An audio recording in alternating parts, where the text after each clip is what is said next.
Hi everyone, good morning. It's Margaret Manning here and welcome to 60 and Me. I'm really glad that I'm with you this morning. I hope that you're doing well, that you're having a wonderful beginning to your week. And I have got my tea this morning. I'm drinking oolong tea. Now, I actually really love oolong and I found a box of it and I've been trying different kinds. And oolong is actually made from black tea. It's the same buds and the same leaves, but it's a different process of fermentation. Apparently it's not fermented completely. It's put out to the sun and then it's curled and treated in a certain way. So oolong is kind of an in-between tea. It's not quite fully black and it's not a green tea. It's a really nice tea.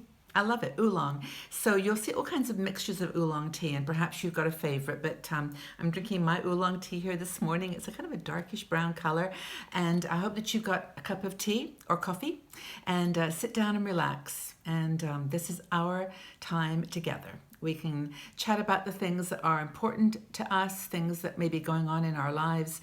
And I'm always enjoying every time I do these videos, listening to people saying how it has struck a chord, that whatever I talked about this particular day is really hitting a chord with you. And of course, we've got so many women in our community now, it's probably not a surprise that one or two would really feel the impact of what we're talking about. But there are some that seem to really hit home. So hopefully today will be your message, something that will be good for you and help you to make some decisions in your life to be enjoying this time in your 60s. 50s or 60s or 70s or older. I know we've got women of all ages and you're all welcome here. But just to go over some of the things that maybe are just turning points for you right now. You've got something you're trying to decide, a decision you're trying to make, a change that perhaps you're trying to make in your life. And change is pretty much the only thing in this world that we can rely on. We know things are going to change. It's pretty much the nature of our world. And every day, I wake up and think, what's going to happen today? What's new? What's changing? And sometimes, of course, things happen, surprisingly, or they happen, we have to change by just the nature of the action. It's not something we choose. That change is something that we have to cope with, and it's going to thrust upon us, and we've got no choice but to change, to make a change in direction. But then other times, we've got the luxury of considering, what our options are, what's something perhaps we want to change in our lives, and but then we have to think carefully. We're pretty unique human beings in our 60s. We've made a lot of choices over the years. We've made a lot of mistakes. We've probably made a lot of good choices. But usually change and decisions are made from one place, from one time in your life. Now we've got all this experience, all this wisdom to pull to the decision that we have to make, and it's useful. So we have a great blogger. Her name is Susan Honeygood, and Susan Good is she's a really remarkable woman. She writes some fantastic articles for us, and she talks about change in a way that I think is very, very useful. So I wanted to go over an article that she wrote called 7 Questions to Ask Yourself Before Making a Big Change in Your Life After 60. And it's a little checklist, and Susan suggests that you sit down, like we're doing right now, have a cup of tea or coffee or a glass of wine or something stronger, and something that's going to give you an opportunity to relax and really ask from your heart the questions that you need to make a decision. So the first thing she says, since let's pretend this is not a forced change, this is one that we are having the luxury of making a decision about.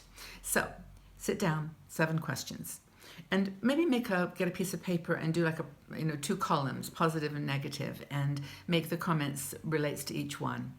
So the first thing is to ask yourself, do you only feel emotional about this decision?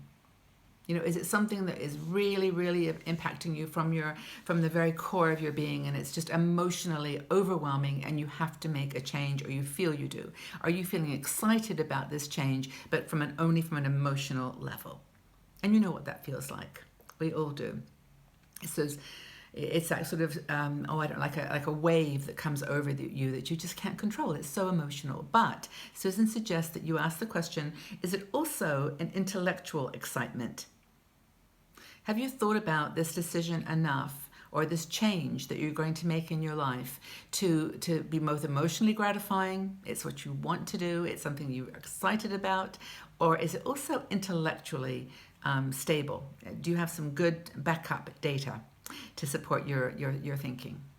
Do you feel powerful, charging into the unknown? That's the next thing. I mean, are you really ready to, to gather all of your strength and all of your, abilities and experience that we talked about? And are you ready to go into the unknown? I think this is really, really important, because I think that, be feeling powerless when you make a change is a kind of a not a great place to start. So I think that's really an important next question to ask yourself. Do you feel powerful enough with this choice? Do you feel that this change that you're making is going to enhance your lifestyle after 60?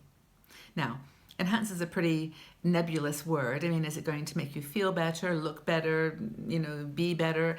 But is it going to make you feel more? Enhance and add to all the things that you've worked to get to where you are today. So is it going to enhance your life? That's the next question to ask yourself. Another one is to ask whether you're really happy with the style of your life right now. If you look at the things you're doing, looking at where you're living, how you're dressing, just the way you're spending your day. What do you do when you get up in the morning? What kind of activities do you do? What kind of style would you describe yourself? Is it something that you're happy with, or is this change going to make that something closer to who you really, really are? Who you want to be. The next thing to ask yourself is: do you have the skills? Do you have the ability to make this change? Do you have all the data that you need, all the facts? And for example, if you say, I want to start a new business, I'm tired of working in this situation I'm going to start my own business. Do you have all the skills that you need? It's one thing to make a decision to go for it, which is, we encourage this, go for the change. But it's a difference to go for the change with knowing what you have to do and having the skills. Do you know how to build a website if you need a website? Do you know where to go to get training to become good at this thing that you're going to be embarking on? It's a really important question. I think another thing that Susan mentions is: do you have, are you physically and emotionally strong enough to take on a change in your life? Do you have a support system around you? Do you have people that are there that are going to be on your side? Now, most of us have friends, one or two at least, that are good friends that will be truthful with us, that will tell us what they think about our idea. But do you feel like you're really emotionally ready to take on this new thing? And this also includes, are you feeling are you feeling balanced enough in your life? Has something led you to this decision that's made you feel out of control? Have you looked at all the angles? So I think that's a really important question. Are you emotionally and physically strong enough to take this on? And now Susan adds one last question here, and I think it's a really, really important one. And that is, my necklace is dropping off. Do you like it? I like this necklace. I just bought it, but it's falling off my neck. I have to put it back on again. Hold on a minute. There. Oh, I think it's on. It's like the little clippy things. It just clips on the back, so I hope that's okay. All right, back to where we were with these ideas. So the next thing Susan suggests, and it's a really important one, is: have you thought through how this change, if you make it, is going to be affecting your family? And most importantly, if you're in a partnership or a marriage, how's it going to affect that? I mean, I know we go through life sometimes in a relationship where we don't do a lot of talking about what our inner desires or inner plans are, but is it going to affect your family, your husband, your partner? That's something really, really to consider. And I think it's important. It's also going to affect, for example, your grandchildren. Your grandchildren or other family members who've known to, know who you are and to count on your expertise and your love and support. Is this change you're thinking about making going to impact that? Really important. So, I think after you've asked all those 7 questions, you should have a pretty good idea of whether the change you're thinking about is a good one. Are you thinking about changing jobs? Are you thinking about changing locations? Well, I mean, I suppose something as silly as changing the color of your hair, or the necklace that you wear that doesn't fall off occasionally. Or, what kind of changes are you thinking about doing, and how are they going to impact everyone around you and you? And I think that's the important thing. Big changes in your 60s are sometimes a fabulous thing. I've read so many great stories from our sisters in 60 and Me saying they made this change, they love it, they've never looked back.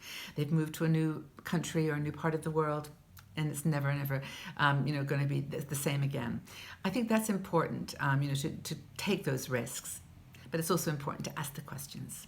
So thanks, Susan, for these ideas. I think they're really good, thoughtful questions to ask yourself. So let's, see where you all are with this. And I guess the question for you is, have you ever gone through a major change in your life? Have you ever made a big decision? Did you go through these questions? But have you ever been through a major change in your life? Tell us about it. Share the conversation. And are there still changes that you want to make in your life? That's another good question too.